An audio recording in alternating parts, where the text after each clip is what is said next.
sommes là dans ta présence, Seigneur Jésus. Nous voulons tout simplement ouvrir le livre. La Bible dit que ceux à qui la parole était destinée, ils avaient été appelés Dieu. Nous voulons simplement ouvrir les livres. Là où la vie de quelqu'un sera marquée, changée, transformée. Nous voulons simplement ouvrir le livre afin que l'instit de l'Éternel soit dit. Nous voulons simplement ouvrir le livre pour que la destinée d'une personne prenne une autre dimension. Nous voulons ouvrir le livre afin que la lumière de ta parole puisse atteindre le cœur qui était dans les ténèbres. Nous voulons ouvrir le livre afin que, Seigneur, là où il y avait une soif, que, Seigneur, la sémence de la paix soit semée dans ce cœur. Nous voulons ouvrir le livre afin que la direction divine soit révélée. Nous voulons ouvrir le livre afin que, Seigneur, l'homme rencontre Dieu. Seigneur, soutiens-nous, parce que la chair ne peut rendre à la vérité, mais c'est par l'esprit que les hommes ont parlé de ta part. Poussés par l'esprit, nous dit l'Écriture, ils ont parlé de ta part. Utilise ma bouche, Père, comme un canal pour bénir ton peuple, dans le nom de Jésus-Christ. Amen. Acclame le Seigneur. Acclame Jésus.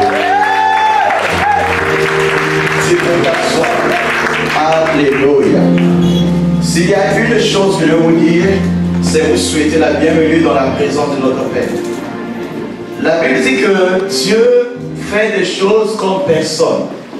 Aussi bas que sont nos pensées, les pensées de Dieu sont éloignées des nôtres. Mais dans sa sagesse, il plaît à Dieu de nous parler par sa parole. Ce matin, je vais, par la grâce de Dieu, ouvrir le livre pour apporter un sermon sur la communion avec la lumière, qui est une garantie d'accès à la table des noces de l'agneau. Je reprends. La communion avec la lumière, garantie d'accès à la table des noces de l'agneau. Et pour cela, je vais commencer par dire une chose, selon ce que l'apôtre Jean a dit. Il a dit, Dieu est lumière. Amen. Amen. Dieu est lumière. Il n'y a pas de ténèbres en lui. Dieu n'est pas faux, mais Dieu est lumière. Pendant que j'étais en train de grandir, ma mère et mon père m'ont appris très jeune la différence qu'il y a entre la vérité et le mensonge. Parce que Dieu, que nous croyons en lui, est vérité. Aussi, j'ai bénéficié de l'amour de mon père et de ma mère. Fils unique, premier fils, j'avais vraiment le privilège de savoir un peu l'amour de papa et de maman m'a été donné très vite. Et nous avons grandi dans un climat d'amour à tel point que nous avons appris à nous aimer les uns les autres. Et c'est dans ces deux commandements que j'ai été élevé. Dieu veut que nous l'aimons de toutes nos forces, de tout notre cœur et de toute notre capacité. Et surtout, que nous nous aimons les uns les autres. Permettez-moi de vous demander ou de vous lever, de dire à quelqu'un, je t'aime de l'amour de Dieu. Dis à ton voisin que je t'aime. Marie, dis à ta femme que je t'aime. Femme, dis à ton mari que je t'aime. Je t'aime de l'amour de Dieu. L'église, c'est un lieu de joie. C'est un lieu où les enfants de Dieu, ce qu'on appelle les rachetés, jour après jour, disent à Dieu, nous voulons que le dernier jour nous soyons toujours avec toi. Alléluia. C'est comme ça que nous vivons dans la maison de Dieu. Je vais parler d'une histoire qui est l'histoire dite sous la forme de parabole, selon le style de l'enseignement de Jésus-Christ, qui consistait à parler de certaines vérités qui étaient fermées à certaines personnes parce qu'ils n'avaient pas encore la capacité de pouvoir discerner ces choses. Matthieu chapitre 22, verset 1 à 14, il est écrit, Jésus, prenant la parole, leur parla de nouveau, en parabole est dit, le royaume des cieux est semblable à un roi qui fit des noces pour son fils. Il envoya des serviteurs appeler ceux qui étaient conviés aux noces. Mais ils ne voulurent pas venir. Il envoya encore d'autres serviteurs en disant, dites aux conviés, moi j'ai préparé mon festin, mes bœufs et mes bêtes grasses sont tués, tout est prêt, venez aux noces. Mais sans s'inquiéter de l'invitation, ils s'en allèrent, celui-ci à son champ, celui-là à son trafic. Le roi fut irrité, il envoya des troubles, fit périr ses meurtriers et brûla leur ville. Verset 8. Alors il dit à ses serviteurs, les noces sont prêtes, mais les conviés n'en étaient pas dignes. Le roi entra pour voir ceux qui étaient à table, et il aperçut là un homme qui n'avait pas un vêtement, il était revêtu, qui n'était pas revêtu d'un habit de noces. Il lui dit, mon ami, comment es-tu entré ici sans avoir un habit de noces? Cet homme eut la bouche fermée. Alors le roi dit au serviteur, liez-lui les pieds et les mains et jetez-le dans les ténèbres du dehors, là où il y a des pleurs et des grincements dedans. Verset 14, car il y a beaucoup d'appelés, mais peu d'élus. Amen. C'est un jour de fête. Le roi voulait honorer son fils. Il voulait organiser une fête à l'honneur de son fils. Parce que son fils devait se marier. Mais, chose curieuse, les invitations ont été données à des gens. Ces personnes ne sont pas venues. Sans s'excuser, ils ont évoqué des motifs qui peut-être à leurs yeux peuvent paraître justifiés. L'un va dire, je suis parti à mon champ. L'autre va dire, je suis parti faire mes affaires. Beaucoup d'excuses. Le roi est indigné. Il dit, au lieu que ceux que j'ai donné les cartes viennent, allez chercher n'importe qui.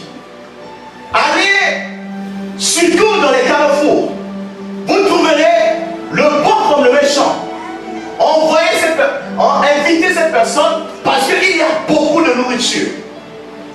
Il faut que cela soit mangé en l'honneur de mon fils. Alors, les serviteurs sont partis donner des invitations.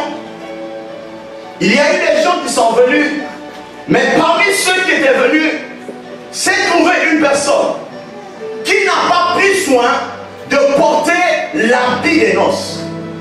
Et sa présence était remarquée, dans le sens que il faisait tâche. Partout où il y avait, tout le monde avait la tenue qu'il fallait pour rentrer dans la salle, mais lui il n'avait pas la tenue. Le roi va s'apercevoir que cet homme, bien qu'il soit invité, il n'avait pas la tenue pour être dans la salle. C'est de là que nous tirons l'enseignement de ce matin. Les noces de l'agneau arrivent. Jésus revient chercher son église. Maranatha, a dit le prophète. Jésus revient bientôt. Et l'église, c'est l'épouse de Christ. Jésus est venu un jour sur la terre des hommes. Il a renoncé à la gloire du Père. Il est venu comme un simple homme. Il n'est pas né dans un hôpital comme toi et moi. Il est né plutôt dans l'étable. Là où les animaux sont en train de sortir. Parce qu'il avait deux nature. Il était Dieu dans le ciel, mais il était agneau en tant qu'une personne. Parce qu'un animal ne peut pas naître dans un hôpital. Il faut qu'il naisse là où les animaux viennent au monde. Jésus est l'agneau de Dieu. Jésus est venu ôter le péché du monde. Parce que la seule chose qui a rompu la communion entre Dieu et les hommes, c'est les ténèbres. Parce que les ténèbres, c'est là où Dieu ne se trouve pas. Et puis je vous ai dit, Dieu est lumière. Il n'y a pas de ténèbres en Dieu. Dieu siège dans la lumière. Dieu siège dans la gloire. Dieu siège dans la sainteté. Il ne peut pas tolérer les traces de ténèbres. Voilà pourquoi même son épouse doit être parée des bonnes œuvres. Afin de pouvoir être agréable et agréée par Dieu. La communion avec Dieu est une garantie pour être de ceux qui seront à la table de Dieu. Amen. Comment cela se passe? 1 Jean chapitre 5. Je vais lire l'épître de Jean, la première épître de Jean, le chapitre 5. Nous allons découvrir certaines choses qui sont des révélations, mais que nous allons, par la grâce du Saint-Esprit, essayer d'ouvrir certaines révélations. Alléluia. Est-ce que je peux lire? 1 Jean, chapitre 5. Je commence au verset 6. Amen. Je lis au nom de Jésus-Christ. C'est lui, Jésus-Christ, qui est venu avec l'eau et le sang. Non avec l'eau seulement, mais avec l'eau et avec le sang. Et c'est l'Esprit qui rend témoignage, parce que l'Esprit est la vérité. Car il y en a 3 qui rendent témoignage: l'Esprit, l'eau et le sang. Les 3 sont d'accord. Amen. Amen. Il y a 3 types de témoignages. Il y a 3 types d'habits pour aller au ciel. Il y a 3 types de portes par lesquelles il faut rentrer. Mais il y a 12 portes qui seront ouvertes à 12 tribus d'Israël. L'enseignement sur les portes, je garde ça pour prochainement. Mais aujourd'hui, je vais parler des noces. Le premier témoignage, c'est le témoignage donné par l'eau. Jean-Baptiste était un grand prophète. Il n'a pas fait un seul miracle. Jean-Baptiste n'a pas ouvert les yeux des aveugles. Jean-Baptiste n'a pas pu prier pour quelqu'un qui avait mal à la tête. Il a prié pour lui, il était guéri. Mais la Bible dit, Jean était le plus grand prophète. Je me suis dit, certainement la Bible s'est trompée. Le plus grand prophète devait être plutôt Moïse. Parce que Moïse a traversé la mer Rouge. Moïse a conduit plus de 2 millions de personnes. Ils ont traversé la mer Rouge à pied. Moïse a rencontré Dieu dans sa gloire. Mais il y a une chose qui m'a surpris, de lire que Dieu, par Jésus-Christ, confirme que Jean-Baptiste est le plus grand des prophètes. Mais la même Bible dit, de tous ceux qui sont nés de la femme, il n'y a pas eu de plus grand que lui. Mais le plus petit dans le royaume de Dieu est plus grand que Jean-Baptiste. Car le royaume de Dieu est percé. Ce sont les violents qui s'en emparent. Ça veut dire que pour rentrer dans le royaume de Dieu, il y a des conditions à remplir. Venir à l'église ne fait pas rentrer dans le royaume de Dieu. Il faut d'abord avoir 3 témoignages. Le premier témoignage, c'est le témoignage de l'eau. Le témoignage de l'eau, je vais vous dire, c'est le témoignage du baptême de l'eau. Jean-Baptiste a prêché aux gens la repentance. Il a dit, répondez-vous, car est en train d'arriver. Je suis insigne à moi de me tenir devant lui. Mais ne vous limitez pas à dire, nous sommes des fils d'Abraham. Parce que même les pierres, Dieu peut faire que ces pierres deviennent des fils d'Abraham. Mais vous, répondez-vous. La répondance est la clé pour aller dans les eaux du baptême. Beaucoup de gens sont partis aux eaux du baptême, mais ils n'ont pas fait ce passage d'abord. La repentance. C'est quoi la repentance? La repentance, c'est faire demi-tour. On avait une manière de voir les choses qui n'était pas en harmonie avec Dieu. Et on prend la décision de regarder dans la direction de Dieu. La repentance, c'est confesser le péché, l'abandonner et suivre la vérité. La repentance, c'est réparer les erreurs qu'on a eu à faire. Beaucoup de gens ont chassé leurs femmes. Beaucoup de gens ont violé les enfants. Beaucoup de gens ont tué les gens. Une personne qui vit sur la terre, qui n'a pas fait la paix avec Dieu, cette personne n'aura pas part aux noces de l'agneau. Une personne qui se dit, votre histoire de Dieu, c'est de la pensée. J'étais surpris hier, je suis sorti pour faire l'évangélisation avec les enfants. Nous étions au métro de Bordeaux-Rouge. Je vois une dame venir, je lui tends le papier d'invitation pour venir à ce culte. La femme me dit, oh, moi je crois au Big Bang. Je ne crois pas à Dieu, c'est quelque chose de la tête. Je dis, tu as raison, mais moi j'ai fait la physique. J'ai un 2A en physique nucléaire. Le Big Bang, je connais celui qui a parlé du Big Bang. Je l'ai vu face à face. Son nom c'est Hubert Reeves. C'est lui le père de l'astrophysique. Au commencement était la parole était avec Dieu. Et tout ce qui a été créé par elle. Par la parole. La parole de Dieu a la capacité d'amener la lumière là où il y a des ténèbres. La parole de Dieu a la capacité de changer un cœur dur. La parole de Dieu a la capacité d'ouvrir quelqu'un qui était méchant à devenir bon. Ce que la prison ne peut pas faire, la parole de Dieu le fait. Mais pour que cela se fasse, il faut que d'abord la personne soit disposée à se repentir. Le problème c'est celui-là. Repentez-vous, soyez baptisés d'eau, et alors vous aurez accès aux portes du royaume des cieux. Le jour où j'étais baptisé, j'avais appris ces choses.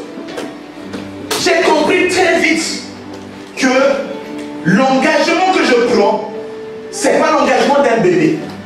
L'engagement du baptême, c'est l'engagement d'une personne qui est mûre. De savoir que je suis en train de prendre un engagement devant Dieu et devant les hommes. Je veux montrer à Dieu que je m'engage pour toujours. Je renonce au monde. Je renonce au plaisir du monde. J'ai choisi de choisir Dieu et sa lumière. Il dit, je t'ai envoyé pour les aider à avoir les yeux ouverts. Pour qu'ils sortent. Ils quittent les ténèbres pour rentrer dans la lumière. Pour qu'ils quittent du pouvoir de Satan pour rentrer dans le royaume de Dieu. Amen. Tu es baptisé, mais tu n'as pas changé. Tu es baptisé, tu fais les mêmes choses que tu ne devais pas faire. Qu'est-ce qui se passe? Ça veut dire que je remets en cause ton engagement. Tu dois refaire ton baptême. Tu dois te rendre compte que je dois faire plaisir au ciel. Parce que la robe, la première robe, c'est la robe des repentis. Tu ne peux pas rentrer par la porte des brebis si ta robe est sale. Tu dois enlever la souillure.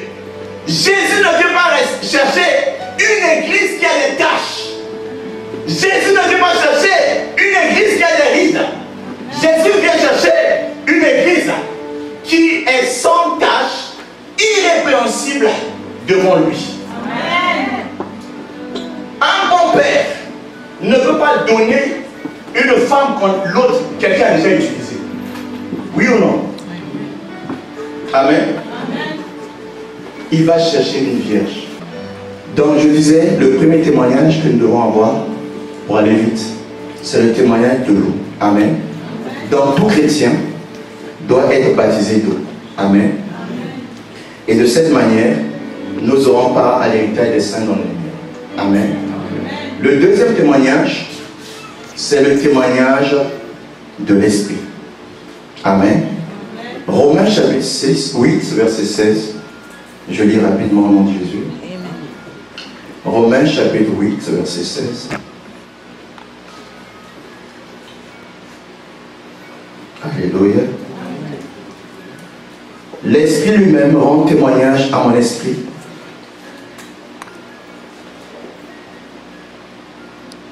que l'Esprit lui-même rend témoignage à notre esprit que nous sommes enfants de Dieu. Amen. Amen. Il y a un témoignage que les hommes donnent de toi, mais le vrai témoignage que Dieu donne, c'est le témoignage de l'Esprit.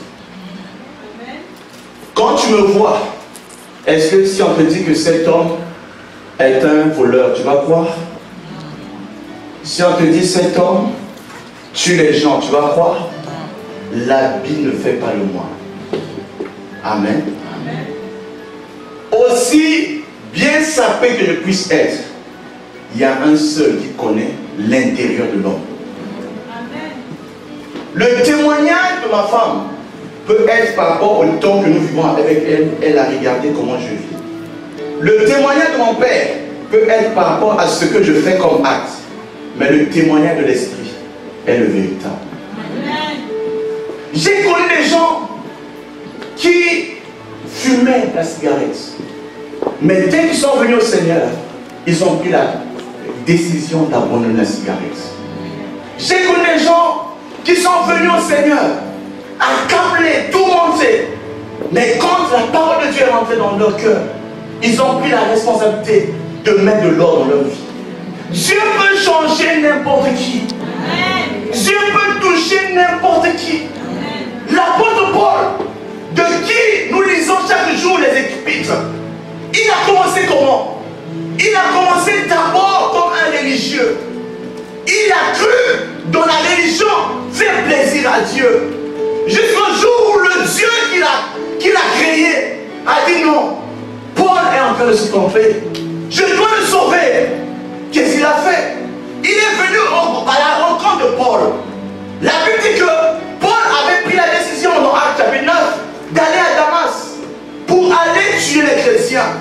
Mais en chemin, il va rencontrer Jésus-Christ, la lumière du monde.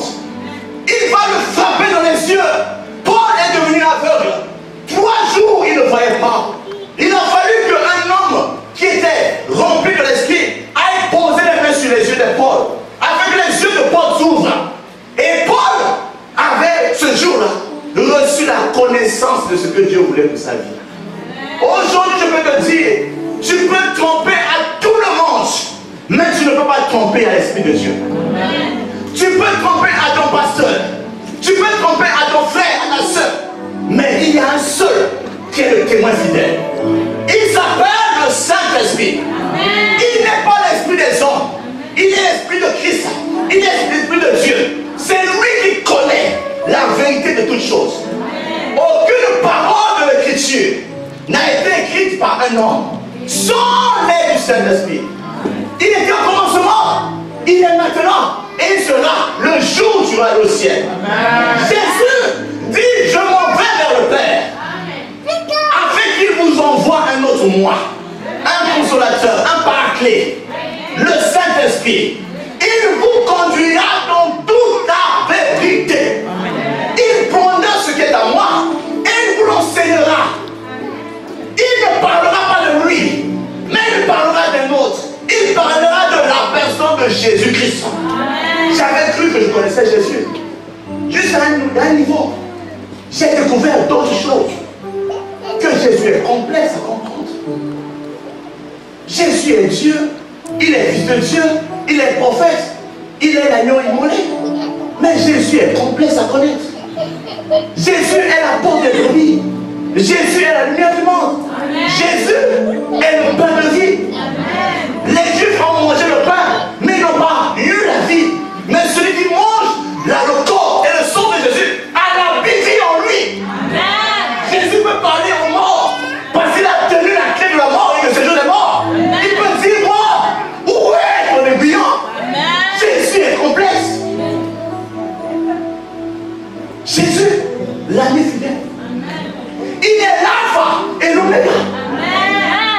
Il est le commencement et la fin. Amen. Qui est Jésus? Aucune religion du monde ne peut connaître Jésus, sinon que celui à qui Jésus l'a révélé. Parce que Jésus veut une rencontre entre l'homme et lui. Ça se passe au niveau du cœur. Parce que du cœur sont les sources de la vie. Jésus veut ton cœur ce matin. Il veut marquer en toi, non pas le sceau de la bête, mais la marque de justifié. Il veut mettre sur toi le sceau et les armes de l'esprit. Il dit, celui qui reçoit le Saint-Esprit, le Saint-Esprit doit dire à cette personne qu'il est enfant de Dieu. Est-ce que l'Esprit t'a parlé? As-tu le deuxième vêtement? As-tu la deuxième robe avec laquelle tu peux dire, je suis sûr que si Dieu revient aujourd'hui, moi je serai avec lui. Amen. Es-tu prêt à comprendre qu'il y a encore un pas à faire? Il y a un cœur qui te doit donner. Il y a des choses que tu dois laisser. Il y a une consécration à l'Esprit de Dieu. Par moments, je lutte avec l'Esprit de Dieu. Il me dit, moi, prophétise ceci. Je dis, Seigneur, si je dis ça, ça ne va pas. Il dit, pas. Jérémie était comme ça. Il dit, si je parle, Seigneur, on va encore dire que j'ai dit quelque chose. Alléluia. Mais parce que le Saint-Esprit ne veut pas que Jérémie reste calme. Le témoignage de l'Esprit. Ce matin, Jésus va te donner le témoignage. Amen. Le Saint-Esprit va établir le témoignage. Amen. Dans le nom de Jésus-Christ. 2 Corinthiens chapitre 1, versets 21 à 22. Alléluia. Amen. On va lire rapidement. Toutes les références sont données là. Pour ceux qui pourront noter, mais je ne vais pas tout dire. Amen. À cause du temps. 2 Corinthiens chapitre 1, versets 21 à 22. Amen. Je lis au nom de Jésus-Christ. Et celui qui nous a fermis avec vous en Christ et qui nous a oint, c'est Dieu, lequel nous a aussi marqués d'un sceau et a mis dans nos cœurs les arts de l'Esprit. Amen. Le Saint-Esprit est une personne. Amen. Amen.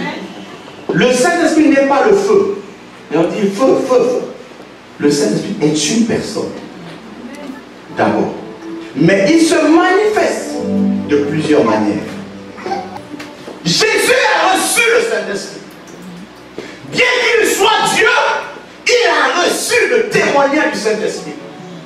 Mon frère, ma soeur, la chair et le sang sont faibles. Mais le Saint-Esprit seul peut t'aider à rentrer dans la gloire de Dieu. Amen. Il faut l'aide du Saint-Esprit. Mon fils a dit dans la prière ici, Romains 8, verset 26. Le Saint-Esprit nous aide par des soupirs inexprimables. Parce que lui seul connaît ce qu'il faut dire à Dieu. Parce que des fois dans nos prières, on demande à Dieu des petites choses. Dieu dit non, mais cet enfant n'a pas encore compris. Il y a des nations qui attendent que toi tu partes là-bas. Parce qu'il y a des gens qui n'ont pas encore reçu Dieu. Mais tu es, Seigneur, pardonne mes péchés. Mais tu es encore à ce temps. Dieu t'attend quelque part. Il y a des villes où l'évangile n'est pas encore annoncé. Il y a des régions où l'évangile n'est pas encore annoncé. Jésus a dit, je ne viendrai pas au monde à la fin du temps tant que l'évangile ne sera pas propagé dans tout le monde. Matthieu 24, 14.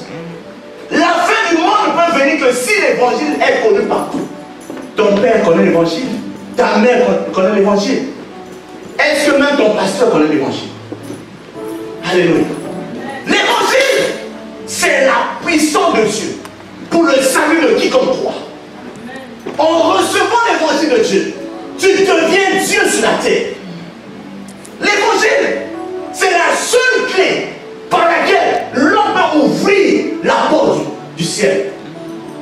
L'évangile, c'est la puissance qui guérit les malades. L'évangile, quelqu'un qui a le cancer, quand il entend l'évangile, le cancer disparaît. L'évangile m'avait levé, j'étais paralysé. Il m'a dit, que fais-tu ici? J'ai dit, je suis paralysé.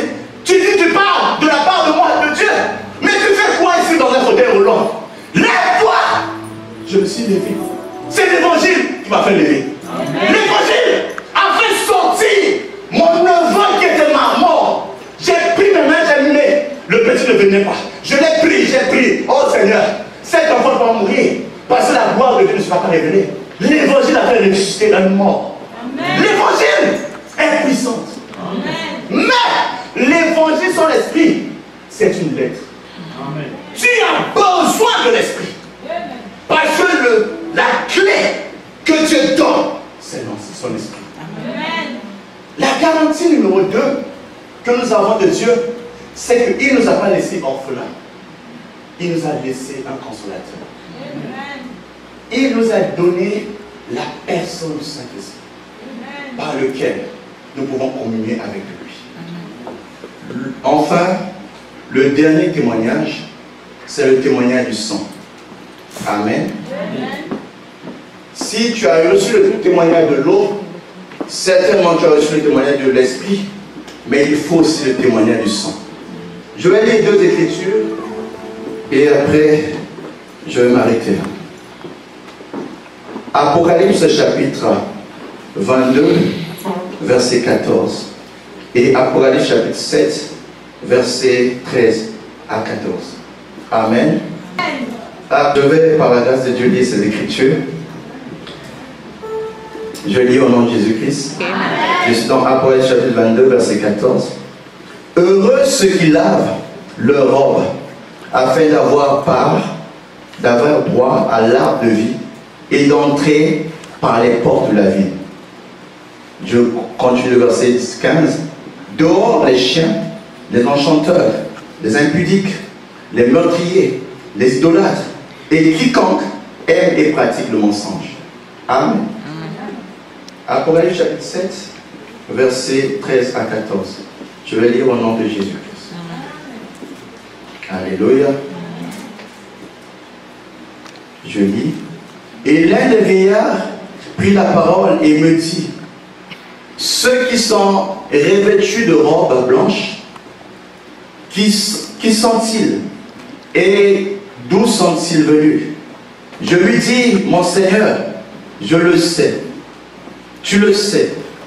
Et il me dit, ce sont ceux qui viennent de la grande tribulation. Ils ont lavé leurs robes et ils les ont blanchis dans le sang de l'agneau. Amen. Amen. La tribulation arrive. Amen. Amen. Le temps où l'Église, on va te persécuter pour ta foi.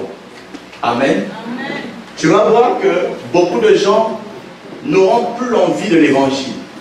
Ils auront l'envie d'éteindre l'évangile en tuant ceux qui portent l'évangile. Mais il y a des gens qui sont appelés apôtres, prophètes, docteurs, évangélistes et pasteurs. Ce sont le corps mystère de Dieu. Ce sont les gens d'honneur. Ce sont des gens qui ont décidé de répondre à l'appel de Dieu. Ils prêchent la vérité. Ils prêchent la parole de Dieu. Ils sont des fois insultés, trahis, persécutés à cause de l'évangile. Ils sont jetés dans les prisons. Beaucoup ont perdu leur vie à cause de l'évangile. Pourquoi? Parce qu'ils veulent avoir le témoignage du sang. La Bible dit que vérité. Oh, le monde dans lequel nous vivons est le monde qui était conduit par le mal. Et les hommes n'aiment pas la vérité. La vérité, c'est la parole de Dieu. Mais les porteurs de la parole de Dieu sont menacés comme Jésus. J'ai lu l'histoire des apôtres, l'histoire de Paul, de Pierre, de Jacques, comment ils ont fini leur vie. L'apôtre Paul dit, il était dans les prisons, il a manqué à manger, il a été chicoté 39 fois dans le dos, il a été jeté, il a été même humilié, mais tout cela à cause de l'évangile. L'apôtre Paul était celui qui a renoncé au plaisir du monde pour annoncer la parole. J'ai lu l'histoire de l'apôtre Jean. Pour avoir annoncé l'évangile, on a dit non, on va le tuer. On a placé une marmite chauffante d'eau. On a jeté dedans. L'homme n'est pas mort. On a dit non, si l'huile et l'eau ne peuvent pas le tuer, on va le jeter dans une île abandonnée qu'on appelle Patmos. Et là-bas, il y a des animaux qui vont finir avec lui. Mais dans l'île de Patmos, l'apôtre Jean a fait une des rencontres de sa vie. Il a vu Jésus d'une autre manière. Jésus s'est révélé à lui dans sa souffrance. Lui qui avait toujours la tête penchée à la poitrine de Jésus, qui pouvait dire, Jésus respire comme ça, tout, parce que son oreille entendait la poitrine de Jésus. Mais le jour où il a vu Jésus dans sa gloire, il n'a pas reconnu Jésus. Mais, dans toutes ces choses, il a dit, ce que nous avons entendu, ce que nous avons vu de lui, nous l'annonçons. Dieu est lumière. Amen. Il n'y a pas de ténèbres en Dieu. Amen. On a coupé la tête de Jacques. On a pris Pierre, on a renversé, il est mort sur la croix, les pieds en haut, la tête en bas. Quelle fin pour les apôtres. Ceux qui prêchent l'évangile sont dignes de double honneur. Ceux qui prêchent l'évangile sont dignes de double honneur. Si tu vois un serviteur de Dieu, fais attention, il a une propriété privée de Dieu. Amen. Ne parle pas du mal des hommes de Dieu. Ne parle pas du mal des apôtres du Seigneur. Il faut les aider à accomplir leur tâche. Parce que c'est difficile de prêcher comme je fais ce matin. Ils ont tout laissé pour l'évangile. Le témoignage qu'ils auront à la fin des temps, c'est la couronne qu'ils auront sur leur tête.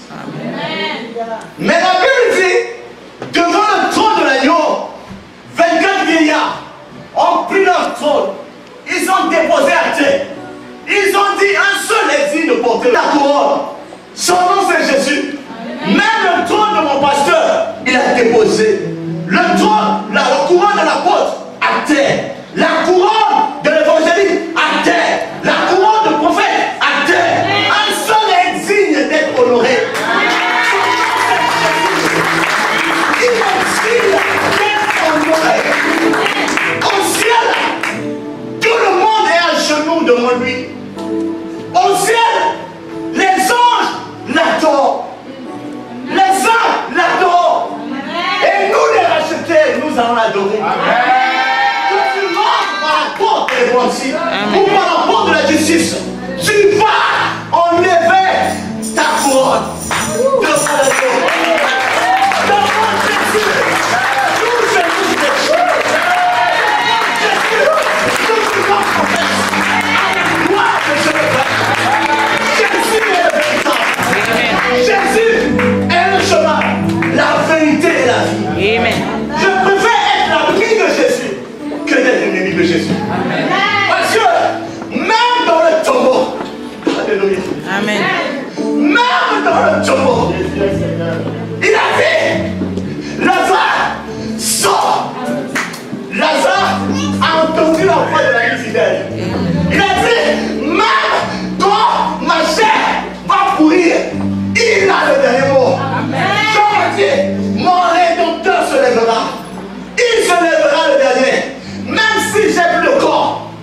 mes yeux verront l'Éternel.